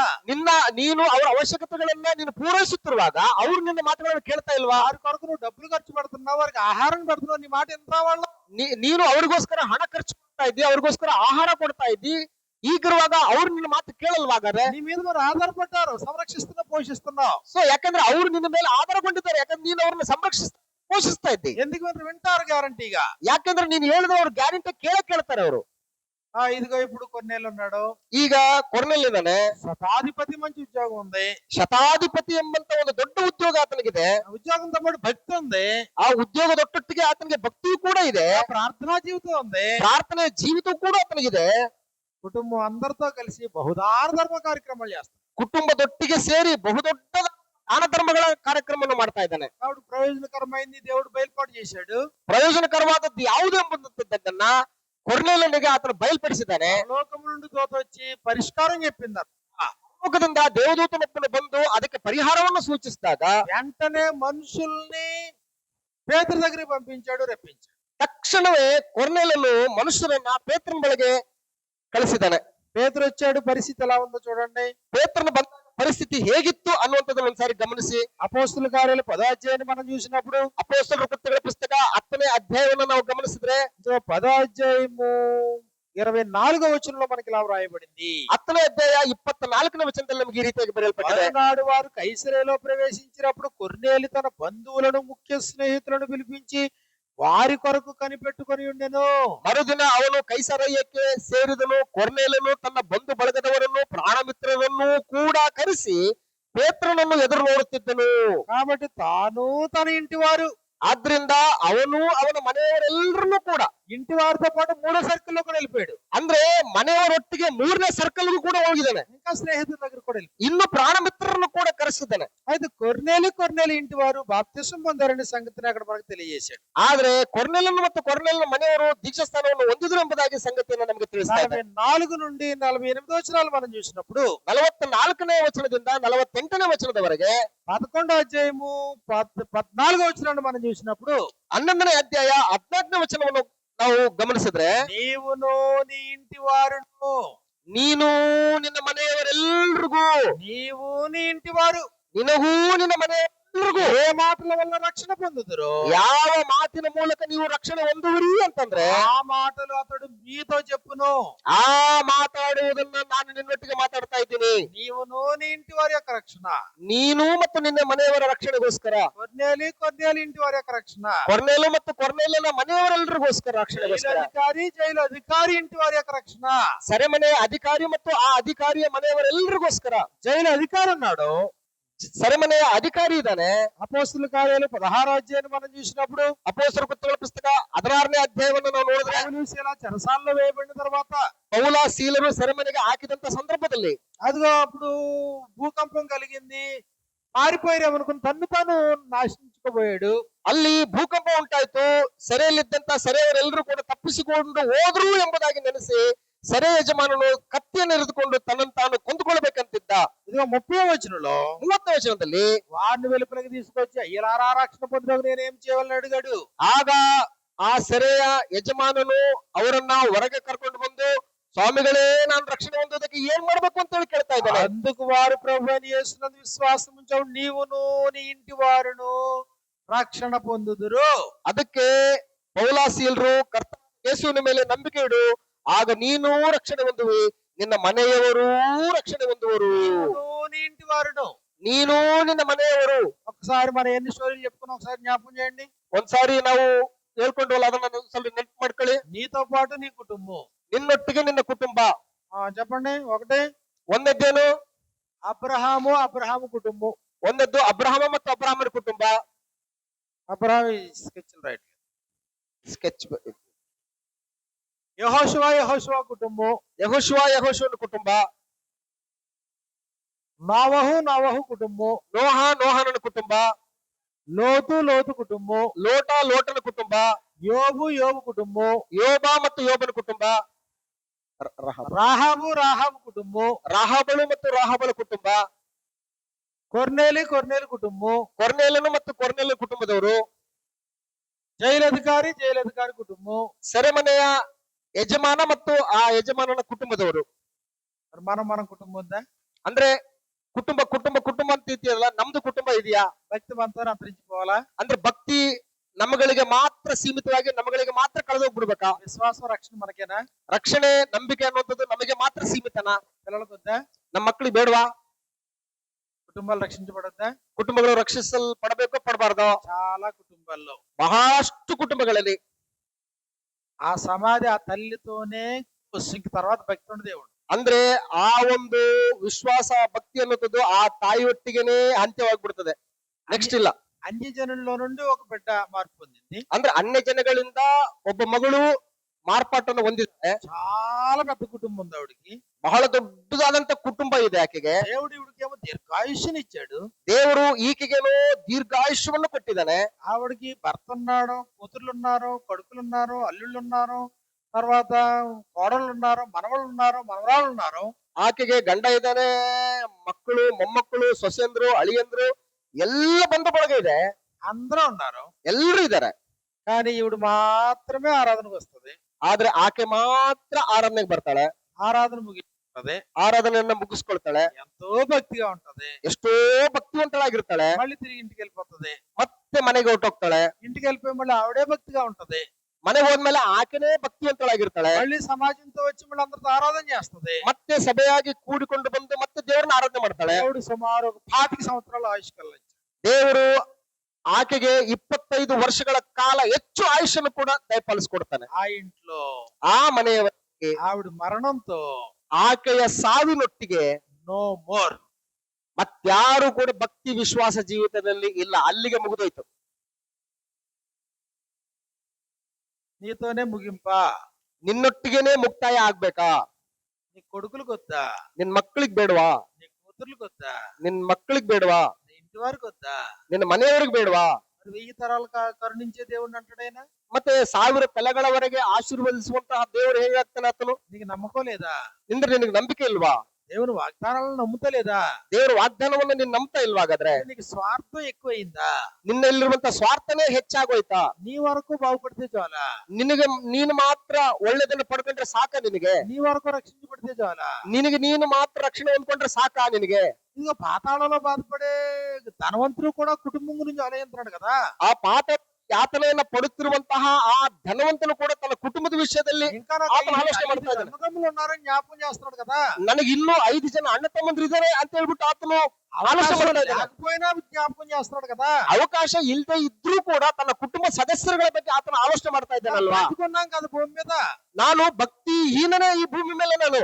నీ అన్నదమ్ములు ఎక్కడ పోయినా పర్లేదా? ಅಂದ್ರೆ ನಿನ್ನ ಅಣ್ಣ ತಮ್ಮಂದ್ರು ಏನಾದ್ರೂ ಕೂಡ ಸರಿದೆ, ಪರವಾಗಿಲ್ಲ ಹಾಗಾದ್ರೆ? పర్లేదా? నీ అక్క చెల్లెలు ఎక్కడ పోయినా పర్లేదా? ಅಂದ್ರೆ ನಿನ್ನ ಅಕ್ಕ ತಂಗಿಯರು ಕೂಡ ರಕ್ಷಣೆ ಹೊಂದದೇ ಇದ್ರು ಕೂಡ ಪರವಾಗಿಲ್ಲ ಹಾಗಾದ್ರೆ? ఈ ప్రేమ అంతా డూప్లికేట్ ప్రేమ అనేది. ಅಂದ್ರೆ ನಿನ್ನ ಪ್ರೀತಿ ಅನ್ನುವಂಥದ್ದು ಕೇವಲ ಡೂಪ್ಲಿಕೇಟ್ ಪ್ರೀತಿನ ಅದು? అపోస్తులు అంటారు క్రీస్తు ప్రేమను బలవంతం చేస్తుంది. ಅಪೊಸ್ತಲರು ಹೇಳ್ತಾ ಇದ್ದಾರೆ ಕ್ರಿಸ್ತನ ಪ್ರೀತಿಯು ನಮ್ಮನ್ನು ಒತ್ತಾಯ ಮಾಡ್ತದೆ. ఎవరు నశించుకోకూడదు, అందరూ రక్షించబడాలని ప్రభు కోరుతున్నాడు. ಯಾರೊಬ್ರು ಕೂಡ ನಾಶವಾಗದೆ ಎಲ್ಲರೂ ನಿತ್ಯ ಜೀವನ ಪಡಿಬೇಕೆಂಬುದಾಗಿ ದೇವರು ಬಯಸ್ತಾ ಇದ್ದಾನೆ. నువ్వేమనుకుంటున్నావు నువ్వు? ಏನಂತ ಕೇಳ್ತಾ ಇದ್ದೆ ನೀನು? అమ్మా నా మట్టుకు నేను పోయాను. ಅಬ್ಬಾ, ನನ್ ಪಾಡಿಗೆ ನಾನು ಸೇವಾದೆ ಸಾಕು. నా పిల్లలు ఎలా నాశనం అవుతావని, ನನ್ ಮಕ್ಕಳು ನಾಶ ಆದ್ರೂ ಪರವಾಗಿಲ್ಲ, నా భార్య ఎలా నాశనం అవుతావని, ನನ್ನ ಹೆಂಡತಿ ನಾಶ ಆದ್ರೂ ಕೂಡ ಪರವಾಗಿಲ್ಲ, నా ఇంటి వారు ఎలా పోతారో పోని, ನನ್ మನೆಯವರು ಎಲ್ಲಿ ಹೋಗ್ತಾರೋ ಹೋಗ್ಲಿ ಬಿಡಿ అంటే పునాది ఎలా వేస్తున్నావు? నువ్వు పునాది ఏం వేస్తున్నావు? ಅಂದ್ರೆ ಬುನಾದಿಯನ್ನ ಹೇಗಾಗ್ತಾ ಇದ್ದಿ? ఇసుక మీద కట్టేసుకున్నావా? ಅಂದ್ರೆ ಮರಳಿನ ಮೇಲೆ ಬುನಾದಿನ ಹಾಕೊಳ್ತಾ ಇದ್ಯಾ? నేను నా ఇంటి వారు, ನಾನೂ ನನ್ನ ಮನೆಯವರು. సమరయ స్త్రీ ఉంది. ಸಮಾರ್ಯದ ಸ್ತ್ರೀ ಇದ್ದಾಳೆ. సమరయ స్త్రీ ಸಮಾರ್ಯದ ಸ್ತ್ರೀ. ప్రభు అన్నాడు కదా, ಯೇಸು ಕ್ರಿಸ್ತನವರು ಹೇಳಿದ್ರಲ್ವಾ, నీకు ఒక్కడే భర్త కాదు ఇంకా భర్తలు ఉన్నారు నీకు. ಸೊ ನಿನಗೆ ಒಬ್ಬನು ಮಾತ್ರ ಗಂಡನಲ್ಲ, ನಿನಗೆ ಇನ್ನೂ 5 ಜನ ಗಂಡಂದ್ರಿದ್ದಾರೆ. అలాంటి దుస్థితిలో ఉన్న స్త్రీ, ಅಂತಹ ಒಂದು ದುಸ್ಥಿತಿಯಲ್ಲಿ ಇರ್ತಕ್ಕಂಥ ಒಬ್ಬ ಸ್ತ್ರೀ యేసు ప్రభుతో మాట్లాడిన తర్వాత, యేసు ప్రభు ఎవరో గ్రహించిన తర్వాత, ಯೇಸು ಕ್ರಿಸ್ತನೊಟ್ಟಿಗೆ ಮಾತಾಡಿದ ಮೇಲೆ, ಯೇಸು ಕ್ರಿಸ್ತನು ಯಾರು ಎಂಬುದಾಗಿ ಆಕೆಗೆ ಗೊತ್ತಾದ ಮೇಲೆ, గ్రామాన్నే కదిలించగలిగిందా? ಗ್ರಾಮವನ್ನೇ ಕರ್ಕೊಂಡು ಬರುವಂತ ರೀತಿಯಲ್ಲಿ ಆಕೆ ಬೆಳವಣಿಗೆ ಕಂಡ್ಲಲ್ವಾ. కదిలించగలిగిన శక్తి ఉందా? ಅಂದ್ರೆ ಆ ರೀತಿಯಾಗಿ ಕದಲಿಸುವಂತ ಶಕ್ತಿ ನಿನಗಿದೆಯಾ? మనలో ఎవరి శక్తిహీనలో చెప్పండి. ನಮ್ಮಲ್ಲಿ ಯಾರು ಬಲಹೀನರೋ ಹೇಳ್ರಿ ನೋಡೋಣ. నాకు శక్తి లేదు, నాకు బలం లేదు అన్న వాళ్ళు ఎవరున్నారు? ನನಗ್ ಶಕ್ತಿ ಇಲ್ಲರಿ, ನನಗ್ ಬಲ ಇಲ್ಲರಿ ಅನ್ನುವಂತಹ ಹೇಳುವ ಸ್ಥಿತಿಯಲ್ಲಿ ನಾವ್ ಯಾರಿದ್ದೀವಿ? ನಾವು. నీ కుటుంబం లేదా? ನಿನ್ನ ಕುಟುಂಬ ಇಲ್ವಾ? నీ మాట వినేవాళ్ళు లేరా? ನಿನ್ನ ಮಾತು ಕೇಳ್ತಕ್ಕಂಥವ್ರು ಯಾರಿಲ್ವಾ? గౌరవించేవాళ్ళు లేరా? ನಿನ್ನನ್ನು ಗೌರವಿಸುವಂತವ್ರು ಯಾರಿಲ್ವಾ? ప్రేమించేవాళ్ళు లేరా? ನಿನ್ನನ್ನು ಪ್ರೀತಿಸುವಂತವ್ರು ಯಾರಿಲ್ವಾ? ఇన్ఫ్లుయెన్స్ లేదా? ನಿನ್ನ ಇನ್ಫ್ಲುಯೆನ್ಸ್ ಯಾರ ಮೇಲೂ ಕೂಡ ಇಲ್ವಾ? మనకున్న ఇన్ఫ్లుయెన్స్ లో మన జీవితాన్ని మనం బయలుపరచాలి కదా. ಅಂದ್ರೆ ನನಗಿರ್ತಕ್ಕಂಥ ಇನ್ಫ್ಲುಯೆನ್ಸ್ ಅವರ ಜೀವಿತಗಳನ್ನ ಬದಲಾಯಿಸಬೇಕಲ್ವಾ? మన విశ్వాసం అనేకులతో మనం పంచుకోవాలి కదా. ನಮ್ಮ ನಂಬಿಕೆ ಅನ್ನುವಂಥದ್ದು ಅನೇಕರನ್ನ ಬದಲಾಯಿಸಬೇಕಲ್ವಾ? విశ్వాసపు పరిధి అది, దాని ప్రభావం అనేకుల మీద పడాలి కదా. ನಮ್ಮ ನಂಬಿಕೆಯ ಒಂದು ಪರಿಮಿತಿ ಅನ್ನುವಂಥದ್ದು, ಅದರ ಪ್ರಭಾವ ಅನ್ನುವಂಥದ್ದು ಇನ್ನೂ ವಿಸ್ತಾರ ಆಗ್ಬೇಕಲ್ವಾ? కాబట్టి అది మొదటి లెసన్ లో మనం పరిచయం నేర్చుకున్నాం. ಮೊದಲನೇ ಒಂದು ಪಾಠದಲ್ಲಿ ನಾವು ಕಲ್ತ್ಕೊಂಡ್ವಿ. రెండో లెసన్ లో ముందు నువ్వు వ్యక్తిగతంగా నువ్వు స్థిరపడాలి. ಎರಡನೇ ಒಂದು ಪಾಠದಲ್ಲಿ ಮೊದಲನೇದಾಗಿ ವ್ಯಕ್ತಿಗತವಾಗಿ ನೀನು ಸ್ಥಿರಗೊಂಡಿರ್ಬೇಕು. మూడో లెసన్ లో నీతో పాటు నీ కుటుంబం ఉంది. ಮೂರನೇ ಒಂದು ಪಾಠದಲ್ಲಿ ನಿನ್ನೊಟ್ಟಿಗೆ ನಿನ್ನ ಕುಟುಂಬವೂ ಕೂಡ ಇದೆ. నీ కుటుంబాన్ని మర్చిపోవద్దు. ನಿನ್ನ ಕುಟುಂಬವನ್ನು ನೀನು ಮರಿಬೇಡ. ప్రభు అయిన యేసుక్రీస్తు వారు భూమి మీద ఉన్నప్పుడు, ಕರ್ತನಾದ ಯೇಸು ಕ್ರಿಸ್ತನವರು ಈ ಭೂಮಿ ಮೇಲೆ ಶರೀರಧಾರಿಯಾಗಿದ್ದಂತ ಸಂದರ್ಭದಲ್ಲಿ ప్రభు అయిన యేసుక్రీస్తు వారికి శిష్యులు ఏర్పడ్డారు. ಕರ್ತನಾದ ಯೇಸು ಕ್ರಿಸ್ತನವರಿಗೆ ಶಿಷ್ಯರಿದ್ರು. శిష్యులు ఎలా ఏర్పడ్డారు తెలుసా? ಶಿಷ್ಯರು ಹೇಗೆ ಏರ್ಪಟ್ಟರು ಗೊತ್ತಾ? మనం బ్రేక్ అయిపోయిన తర్వాత మనం మరిన్ని సంగతులు నేర్చుకుందాం. ಈ ಒಂದು ವಿಷಯವನ್ನ ನಾವು ಬ್ರೇಕ್ ಆದ್ಮೇಲೆ ಕಲ್ತ್ಕೊಳ್ಳೋದಕ್ಕೆ ಮುಂದಾಗೋಣ. అందరికీ హృదయపూర్వక ಎಲ್ರಿಗೂ ಹೃತ್ಪೂರ್ವಕ ವಂದನೆಗಳು.